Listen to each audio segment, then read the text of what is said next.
Ya aja yang laki-laki kalau harus lompat pagar yang setinggi 2 meter itu berpikir sekian kali. Ini seorang perempuan, ya, berarti memang ada sesuatu yang berat di tanggung saat itu sehingga memaksa keluar. Dan sekali lagi kalau beliau bicara Teh Nur ya sudah diperbolehkan pulang, tentu hal itu tidak akan terjadi. Tapi Teh Nur sampai saat ini untuk masalah gaji sudah dibayarkan atau belum? Ya. Jadi untuk gaji yang sudah dibayarkan adalah yang periode April. Kalau yang untuk Mei itu belum dibayarkan sampai saat ini. Dan itu semuanya sudah kami tuangkan dalam somasi tertulis yang sudah kami sampaikan bahwa ada hak klien kami yang belum dibayarkan sehingga mohon untuk segera diselesaikan. Tapi sejauh ini udah komunikasi untuk mengambil barang di rumahnya Kak Airin karena kan sampai saat ini kan ada beberapa barang yang belum diambil ya. Ya, kalau untuk komunikasi langsung tentu tidak ya, tapi kami selaku lawyer kami bicara dengan cara kami, yaitu kami layangkan somasi. Yang pertama kami somasi terbuka kalau nggak salah itu di tanggal 5. Lalu kemarin juga kami sudah layangkan somasi ya, baik itu ke handphone beliau langsung, soft copy dan hard copy-nya pun sudah kami kirimkan. Dan hari ini kami belum mendapatkan jawaban apapun terkait somasi yang kami kirimkan tersebut. Itu baru somasi pertama ya Bang ya? Tidak dibuat kedua dan ketiga. Kemarin dibuat pertama dan terakhir. Kenapa demikian? Karena memang persoalan ini sudah jelas dan kami hanya mengingatkan kembali bahwa nggak perlulah yang kayak begini lama-lama tidak harus dibayarkan, tidak harus dikembalikan. Berarti somasinya kemarin tanggal berapa Bang? Untuk somasi yang ini kemarin kami layangkan di hari Senin karena kami menunggu sampai jeda waktu agar beliau menanggapi somasi yang terbuka di tanggal 5. Jadi kami kirimkan kemarin tanggal 8 ya, sekarang tanggal 9. Tanggal 8 kami kirimkan, kami kasih jeda waktu 3 hari dari somasi terbuka. Berarti jika tidak dibalas selama 3 hari akan membuat laporan atau gimana Bang? Kami kasih waktu 7 hari ya. Kami kasih waktu 7 hari. Nanti apabila beliau juga tidak kooperatif dengan somasi yang kami kirimkan, tentu sebagai warga negara ya Teh Nur melalui kami kuasanya akan mengambil langkah hukum baik perdata maupun pidana. Bang, perubahan apa aja Bang tadi di atas terkait keterangan dari Bukan perubahan ya, tapi hanya penambahan. Di antaranya tadi adalah saat itu kemarin klien kami Teh Nur melihat terjadi pembantingan handphone milik Hera. Itu dibanting 2 kali. Kemudian ada penambahan bahwa Teh Siti sama Teh Nur itu diintimidasi. Kamu jangan ikut-ikutan ya, seperti Hera ya. Orang-orang saya adalah penggede-penggede, banyak anggota DPR, banyak polisi-polisi. Saya aja cerai aja 3 kali menang, apalagi hanya melawan kalian-kalian. Lalu juga tadi disampaikan adanya perampasan KTP ya, perampasan KTP milik Teh Nur ya sama Teh Siti. Jadi KTP yang tadinya ada di security pas saat beliau masuk kerja kemarin sempat dikembalikan, dipegang beberapa menit, lalu diambil kembali oleh Ibu E dan sampai hari ini masih ditahan dan tidak segera dikembalikan. Alasan penahanan KTP mungkin apa?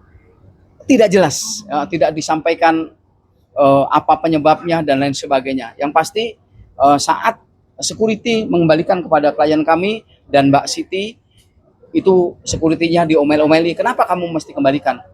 Nah setelah itu diminta kembali dari klien kami dan Mbak Siti. Atau mungkin Mbak Nur sendiri ada problematika sebelumnya sama Mbak Airin atau gimana?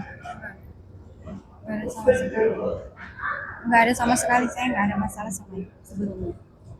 Jadi seperti juga tadi disampaikan dan beberapa waktu yang lalu saat ketemu dengan saya tanya beliau tidak pernah ada masalah dengan Ibu E, sehingga kalau sampai handphone, KTP, dan barang yang lain itu ditahan, ini yang menjadi pertanyaan besar. Apa motif yang sebenarnya terjadi? Tadi di atas berapa pertanyaan mungkin? Pertanyaannya tidak banyak, karena bukan ditanya, tapi adalah pengakuan jujur terhadap peristiwa yang kemarin terjadi. Berarti memang ada beberapa bagiannya yang diubah ya Bang? Tidak diubah tapi ditambahkan. Karena tempo hari waktu ke sini Teh Nur itu sudah ada pesan tersendiri, nanti sampaikan yang ini yang baik-baik. Dan termasuk jangan pernah ada kata-kata yang jelek, termasuk blow on, bodoh, dan kata-kata yang lain. Dan itulah rentetan peristiwa itulah yang akhirnya mempengaruhi psikologi beliau. Mohon doanya teman-teman, mudah-mudahan Teh Nur tidak ada masalah apapun tentang kejiwaannya ya. Nanti kami akan tidak lanjuti lagi untuk pemeriksaan kesehatan beliau. Nanti Teh Nur akan selalu rutin untuk mendatangi psikolog atau psikiater kan? Ya, nanti kami secara berkala akan datangi dengan harapan sampai kembali normal kembali psikisnya seperti sebelumnya. Untuk saat ini mungkin kondisi kejiwaan sendiri dari Teh Nur seperti apa mungkin yang dialami saat ini mungkin?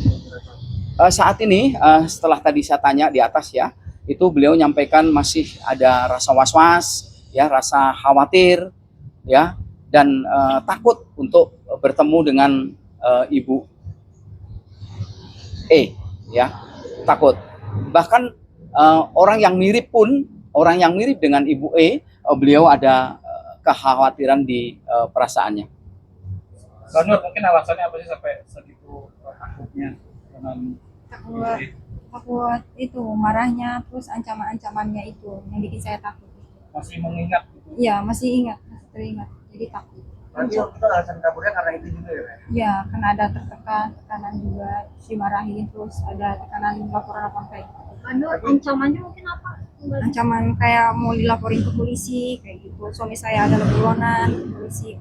Nur mendapatkan perlakuan kurang menyenangkan hampir setiap hari kah selama bekerja di rumah Mbak E? Enggak sih, enggak setiap hari. Cuman kalau misalkan yang lain salah, pasti kita juga kena. Contohnya mungkin Ibu suka marahnya perihal apa aja sih? Perihal semisal barang-barang, semisal tidak sesuai yang ditempatkan seperti yang beliau ucapkan, kayak gitu, tidak sesuai, pasti dimarahin.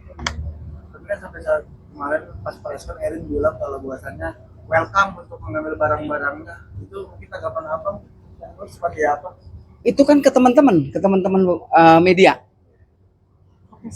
Yang bersangkutan adalah Teh Nur dan saat ini sudah dikuasakan ke kami. Sehingga kalau menyampaikan ke teman-teman welcome kapanpun mau ambil, ya itu sah-sah saja. Tapi faktanya sampai hari ini tidak ada pihak yang menghubungi kami. Seperti itu. Berarti terkait hal tersebut dicantumkan ke poin somasi berarti ya Bang ya? Benar sekali. Jadi runtut ya kami kronologi kapan mulai masuk dan lain sebagainya, peristiwa apapun sesuai dengan apa yang diceritakan oleh beliau itu saya tuangkan dalam kata per kata di somasi itu. Cukup ada, kalau nggak salah itu sampai 6 lembar. Ada 6 lembar, artinya banyak sekali yang curhatan hati dari klien kami melalui kami itu kami sampaikan. Bang nggak mencoba ke sana tapi dampingin pengacara Untuk bertemu. Sekali lagi kami punya standar untuk bekerja. Somasi itu saya pikir cukup untuk sebagai jembatan ya, agar beliau juga memahami kondisi Teh Nur ya. Tidak semudah itu tiba-tiba datang lalu nanti ada sesuatu yang tidak kami inginkan, kami salah ngelabrak ke rumah orang, tiba-tiba terjadi sesuatu gitu. Tapi kalau sudah melalui somasi secara patut, peringatan secara patut, tinggal responnya saja. Nanti seperti apa? Sampai saat ini nggak ada upaya komunikasi dari Mbak Erin ke kakak ini? Enggak ada. Terakhir mungkin kapan komunikasinya? Pas jadi saksi aja, nggak ada lagi. Ketemunya pas hari jadi saksi waktu itu, nggak ada komunikasi setelah itu.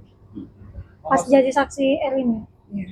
Tapi saat itu tuh kalau saat memberikan saksi itu ada tekanan dari Nah, Erin juga kan? Bagaimana? Terpaksa atau gimana? Iya, ada tekanan harus dia ngomong yang baik-baik katanya kan gitu. Jadi saya nggak bisa terus suruh bohong. Nah, makanya itulah diantaranya yang makin menjadi beban berat buat Teh Nur ya.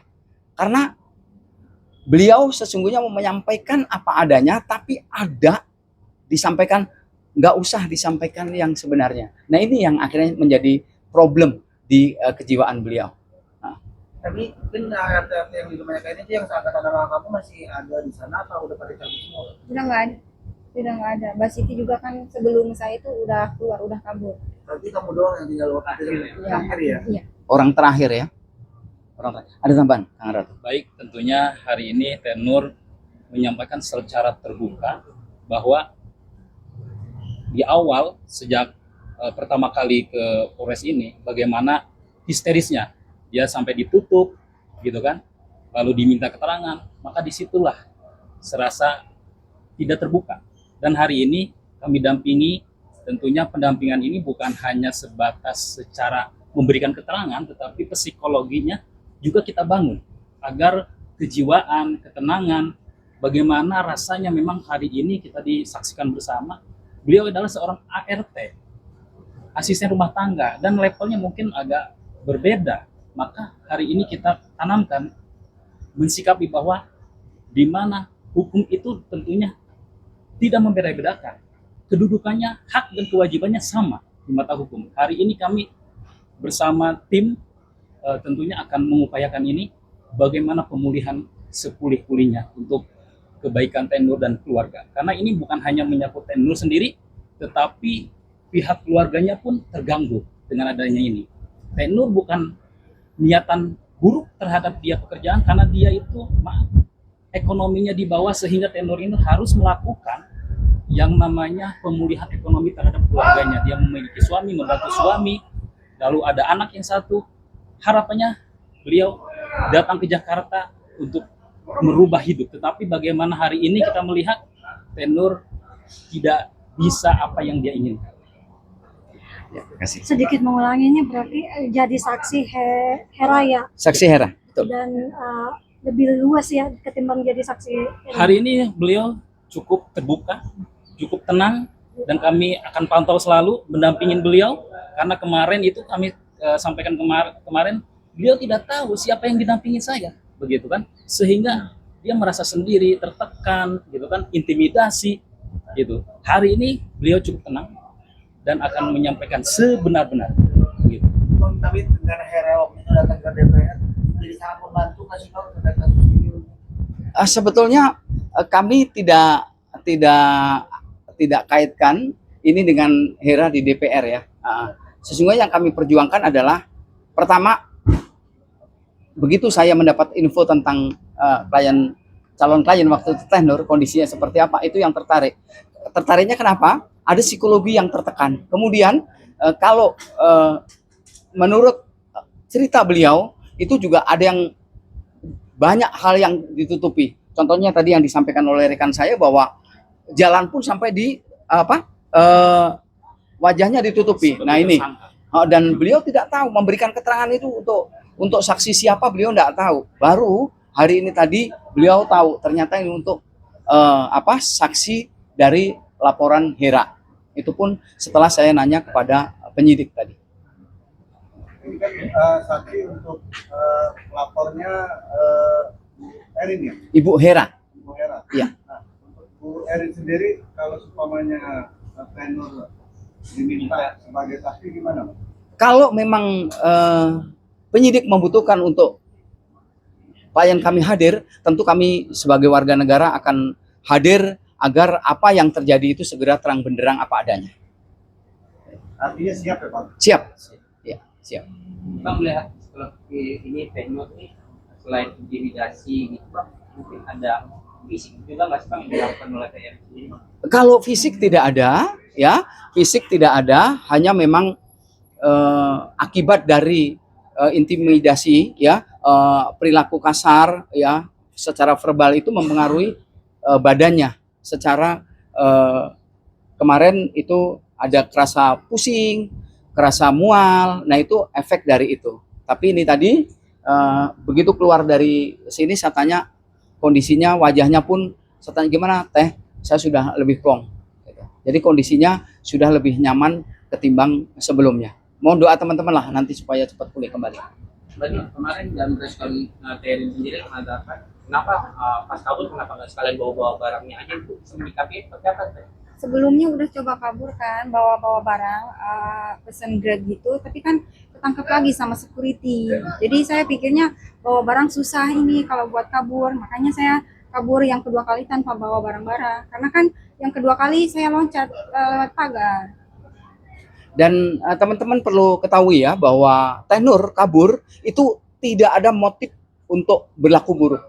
Tapi karena memang saat itu kondisi di dalam tertekan, kondisi orang tua sakit, kondisi anak yang kangen, dan kondisi suami juga yang tidak baik-baik saja. Diancam-ancam sebagai buronan, diancam-ancam akan dilaporkan polisi. Makanya itulah yang mendorong seorang perempuan yang sekarang ada di hadapan kita ini mampu lompat ya, mampu melewati pagar yang sebegitu tingginya. Nur itu kalau boleh tahu kejadian pas kabur yang kedua kali jam berapa sih Nur? Jam subuh, setelah sholat subuh saya ini naik pagar baru jam subuh. Terima kasih banyak. Ya, terima kasih, mohon doa.